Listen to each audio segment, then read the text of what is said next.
नमस्कार दोस्तों, स्वागत है आप सबका एक बार फिर से बीपीएससी करंट अफेयर की इस सीरीज़ में। दोस्तों, आज की इस वीडियो में हम फिर से कुछ महत्वपूर्ण टॉपिक के बारे में बात करेंगे जो कि बिहार से रिलेटेड है और ख़ास करके आपके बीपीएससी के एग्ज़ाम में संभावित है कि इससे प्रश्न पूछे जा सकते हैं। ठीक है, इस वीडियो में हम बात करने वाले हैं कि कैसे गुरुग्राम के बाद से हरियाणा के गुरुग्राम के बाद से बिहार में दूसरा सबसे बड़ा हड्डी अस्पताल बनने वाला है। पहला जो है वो गुरुग्राम में है। इसके अलावा हम ये भी देखेंगे कि बायोफ्यूल प्रोत्साहन नीति के लिए गवर्नमेंट हमारे बिहार में क्या कर रही है, क्या नीतियाँ अपना रही हैं, कैसे उसको प्रोत्साहित कर रही हैं। इनसे रिलेटेड जितने भी महत्वपूर्ण तथ्य होंगे हम इन सब के बारे में बात करेंगे। इसके अलावा कुछ अन्य महत्वपूर्ण टॉपिक भी है, उनसे रिलेटेड भी हम बात करेंगे। अगर आपको इस वीडियो का पीडीएफ चाहिए तो आप डिस्क्रिप्शन में लिंक दिया हुआ है, वहाँ से जाके डाउनलोड कर सकते हैं। इससे पहले भी मैंने बहुत सारे टॉपिक जो महत्वपूर्ण हैं बिहार के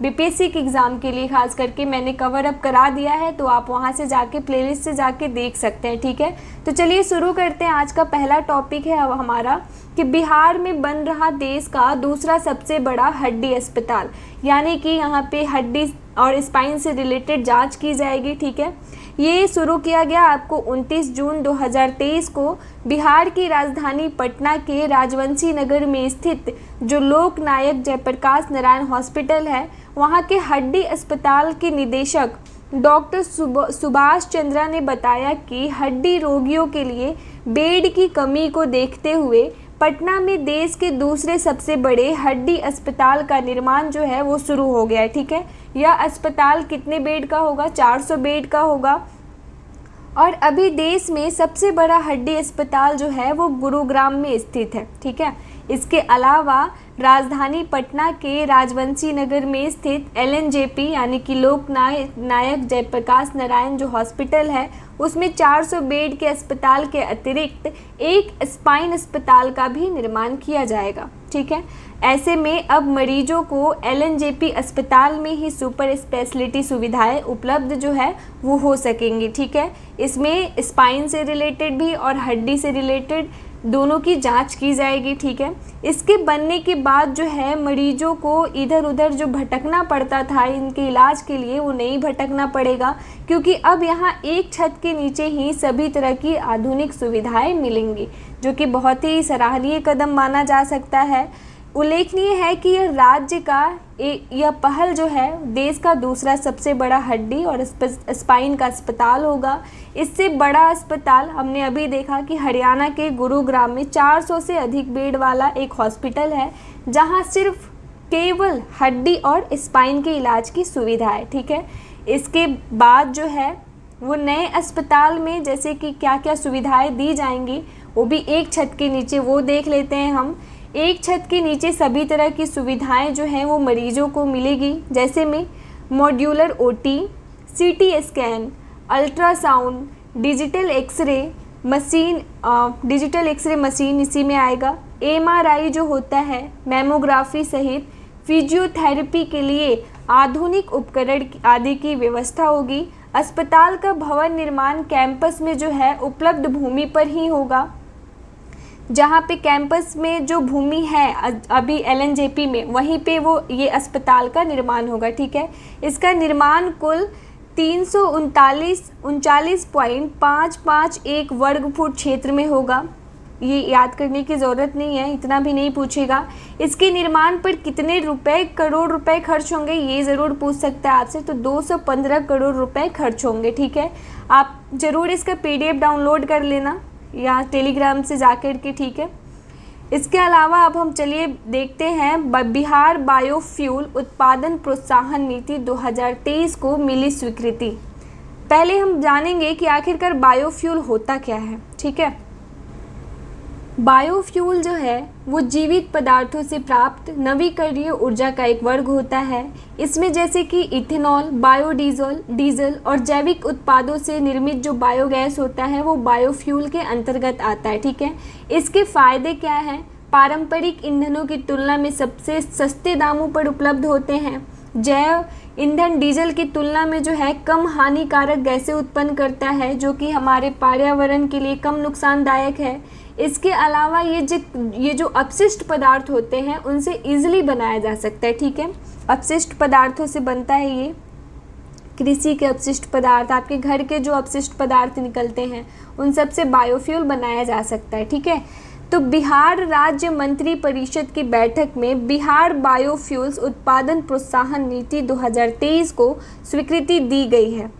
इससे चांसेस बनते हैं इस नीति से, क्योंकि इसे 2023 में स्वीकृति मिली है और ये पर्यावरण हितैषी नीति है, तो ज़रूर एकदम से संभावना है कि इससे पूछे जा सकते हैं प्रश्न। ठीक है, और इससे रिलेटेड जो तथ्य होंगे यहाँ पे हम देख लेते हैं इसके बारे में क्या क्या तथ्य हैं इससे रिलेटेड। इस नीति के अंतर्गत जो है बिहार सरकार राज्य में बायोफ्यूल उत्पादन के लिए प्लांट लगाने वाले को प्लांट एवं मशीनरी की लागत का 15% अनुदान देगी। यह अनुदान जो है अधिकतम 5 करोड़ रुपए तक हो सकेगा। सोचिए, 5 करोड़ रुपए तक हो सकेगा। अनुसूचित जाति, अनुसूचित जनजाति, अति पिछड़ा वर्ग की महिला, दिव्यांग, सैनिक विधवा, एसिड अटैक से पीड़ित व थर्ड जेंडर के उद्यमियों को प्लांट एवं मशीनरी की लागत का 15.75% और अधिकतम 5 करोड़ 25 लाख रुपए दिए जाएंगे। इस नीति के तहत अनुदान प्राप्त करने के लिए इकाइयों को स्टैंड 1 क्लियरेंस के आवेदन देने की अंतिम तिथि कितना है? 30 जून 2024, यानी कि ख़त्म हो चुका है इसकी अंतिम तिथि। ठीक है, चलिए देखते हैं कि आखिरकार वित्तीय प्रोत्साहन के लिए कौन सी डेट है, कब उसको दी जाएगी वित्तीय प्रोत्साहन के लिए, क्योंकि इन इकाइयों को वित्तीय प्रोत्साहन की भी आवश्यकता पड़ेगी। ठीक है, साथ ही इन इकाइयों को कब? 30 जून 2025 तक वित्तीय प्रोत्साहन स्वीकृति के लिए आवेदन करना होगा। ठीक है, यह नीति संकल्प निर्गत होने की तिथि से, यानी कि जब जारी की जाएगी उस तिथि से 31 मार्च 2028 तक जो है यह प्रभावित रहेगी। अपर मुख्य सचिव ने बताया कि बायोफ्यूल के उत्पादन से जीवाश्म ईंधन के आयात पर राष्ट्रीय निर्भरता कम हो जाएगी, जिसके परिणाम स्वरूप क्या होगा? विदेशी मुद्रा की बचत होगी।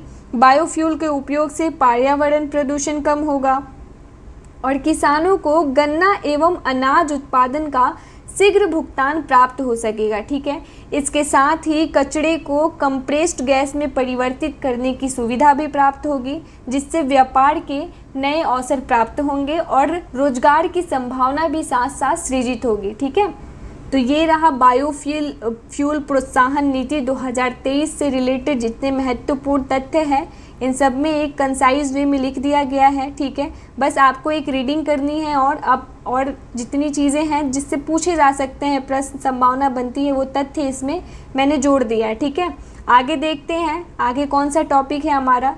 मुख्यमंत्री नीतीश कुमार ने बिहार कारा उद्योग के ब्रांड मुक्ति का किया अनावरण। कारा उद्योग मतलब कि कारावास में जो कैदी रह रहे हैं उनके द्वारा कुछ चीज़ें बनाई जा रही हैं, उन उद्योगों का अनावरण किया गया है, जिसका नाम दिया गया है मुक्ति ब्रांड, और उसको मुख्यमंत्री के द्वारा अनावरण किया गया है। ठीक है, पटना के सरदार पटेल भवन स्थित संग्रहालय में आयोजित कार्यक्रम में मुख्यमंत्री नीतीश कुमार ने कारा उद्योग के ब्रांड मुक्ति का अनावरण किया। ध्यान रखिएगा इसको, किसका? मुक्ति, ब्रांड का नाम क्या है? मुक्ति का अनावरण किया है। इसके साथ ही संग्रहालय में जेल में कैदियों द्वारा निर्मित सामग्री की प्रदर्शनी भी लगाई गई।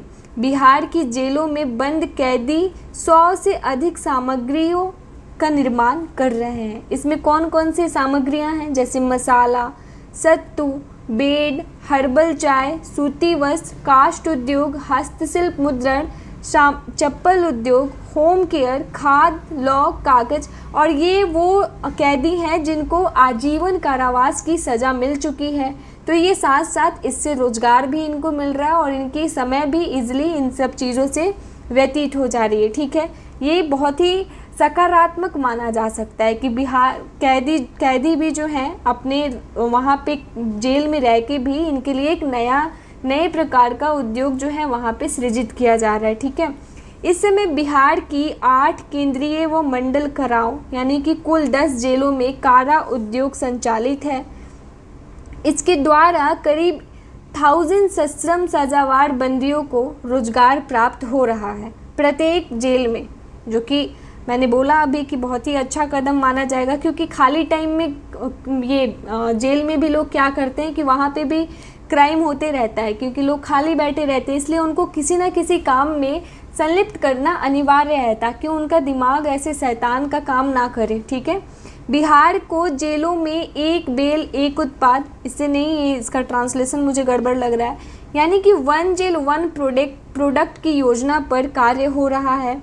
इस योजना में 33 मंडल कारा और 17 उप काराओं को शामिल करने की योजना है। यहाँ कारा उद्योग स्थापित किया जाएगा। साथ ही कारा महानिरीक्षक ने बताया कि कारा उद्योग द्वारा जो निर्मित उत्पाद की बिक्री में प्राप्त राजस्व को जो है बंदियों के अपराध से पीड़ित परिवार के कल्याणार्थ खर्च किया जा सकता है। मतलब कि जो भी मिलेगा, जो भी उत्पाद निर्मित हुआ है, उनसे जो भी राजस्व जनरेट होगा, उनसे क्या होगा कि जो भी बंदी के जो मतलब जो भी अपराधी हैं, उनसे उनके जो परिवार हैं वो तो ऑलरेडी पीड़ित हैं, तो उनके कल्याण में वो खर्च किया जाएगा। ठीक है, साथ ही इसका कुछ हिस्सा बंदी कल्याण कोष में भी जाएगा।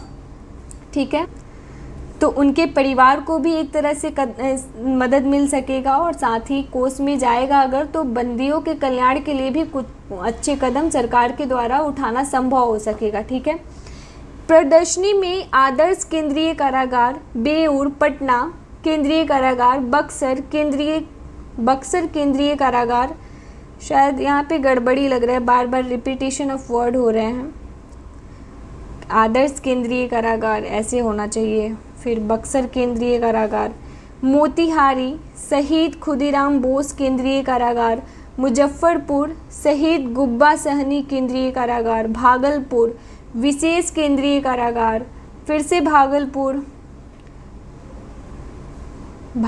केंद्रीय कारागार। यहाँ पे ये PDF में गलती हो गया है शायद, मतलब ये जितने कारागार हैं बिहार में, नाम एक बार आप लोग खुद रीड कर लीजिएगा। बंदियों द्वारा निर्मित विभिन्न सामग्रियों को प्रदर्शित किया गया है। ये जितने नाम दिए हुए हैं आप डाउनलोड करके पढ़ लेना। ठीक है, क्योंकि यहाँ पे गड़बड़ियाँ हैं, आप उनको सही कर लेना, नहीं तो मैं सही करवा के ही फिर ग्रुप में इसको पोस्ट करूँगी। ठीक है, अब आते हैं, देखते हैं door to door parcel product योजना। ठीक है, ये क्या है? देश के नागरिकों के हितों को ध्यान में रखते हुए ये डाक विभाग के द्वारा door to door parcel product योजना की जो शुरुआत की गई है, यह मुख्य रूप से भारतीय रेलवे और भारतीय डाक के बीच सहयोग बजट घोषणा 2022 से 23 का एक हिस्सा है। इसके अंतर्गत होगा क्या, चलिए ये जानते हैं। तो रेलवे के अनुसार जो है ग्राहकों को door to door parcel service प्रदान करके यह सर्विस पार्सल के ट्रांसपोर्ट में गेम चेंज सिद्ध हो सकता है। दिल्ली के ICOD ओखला से रेल पोस्ट गति शक्ति एक्सप्रेस कार्गो सर्विस को 16 फरवरी 2023 को रेल मंत्री ने हरी झंडी दिखाकर रवाना किया। ये क्यों बिहार के टॉपिक में, ये तो नेशनल टॉपिक है क्योंकि ये बिहार के मुजफ्फरपुर से भी गुजरेगा। इसमें देखिए इसी दिन इसे 4 सेक्टर दिल्ली से कोलकाता, बेंगलुरु से गुवाहाटी, सूरत से मुजफ्फरपुर और हैदराबाद से हजरत निजामुद्दीन के बीच शुरू किया गया है। हालांकि पहले चरण में कुल 15 क्षेत्रों को शामिल करने की योजना बनाई गई है।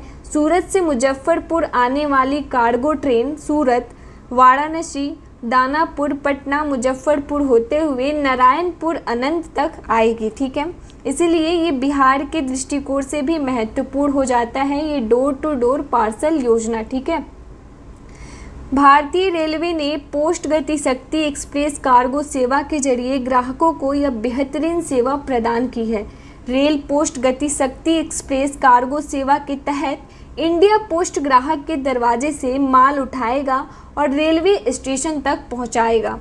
इसके बाद गंतव्य रेलवे स्टेशन पर इंडिया पोस्ट माल को गंतव्य पते तक पहुंचाएगा, अर्थात ग्राहक परिसर में पार्सल के पिकअप से लेकर डिलीवरी तक संपूर्ण सेवा प्रदान की जाएगी। ठीक है, इस योजना की विशेषताओं के अगर बारे में बात करें तो इस योजना से बहुत सारे फ़ायदा भी होंगे। चलिए एक नज़र इस पे भी डाल लेते हैं कि आखिर इसकी विशेषताएं क्या होंगी जो उपभोक्ताओं के लिए शुरू किया गया है। डोर स्टेप पिकअप और आपूर्ति, इंडिया पोस्ट ग्राहक के दरवाजे से माल उठाएगा और रेलवे स्टेशन यानी कि मूल स्टेशन तक ले जाएगा। इंडिया पोस्ट माल को मूल स्टेशन से गंतव्य पते तक पहुंचाएगा और सामान को प्राप्तकर्ता के दरवाजे तक पहुंचाएगा। तो ये सुविधा प्राप्त होगी उपभोक्ता को कि उसे कहीं जाने की ये ज़रूरत नहीं पड़ेगी, उसके डोर तक मतलब उसके दरवाजे तक ये सामान पहुंच जाएगी। ठीक है। भार की मात्रा का लचीलापन होगा, यानी कि लैंडिंग की कोई निश्चित बाध्यता नहीं है, क्योंकि पक्षकार जो है 35 किलोग्राम का एक छोटा भार भी बुक कर सकती है। ठीक है। समय सारणी आधारित सेवा होगी, समय पर पहुंचेगी। ठीक है। इसके अलावा सुरक्षित हस्तांतरण होगा। सुरक्षित हस्तांतरण, इसमें कोई ऐसा नहीं कि आपको बदले में कुछ और पहुंचा दिया जाएगा, ऐसा कोई कुछ नहीं होगा। उसकी आपको एश्योर किया जाएगा कि इस समय के अंदर पहुंचा दिया जाए और डोर पिकअप हो, इसके अलावा सुरक्षित हस्तांतरण हो।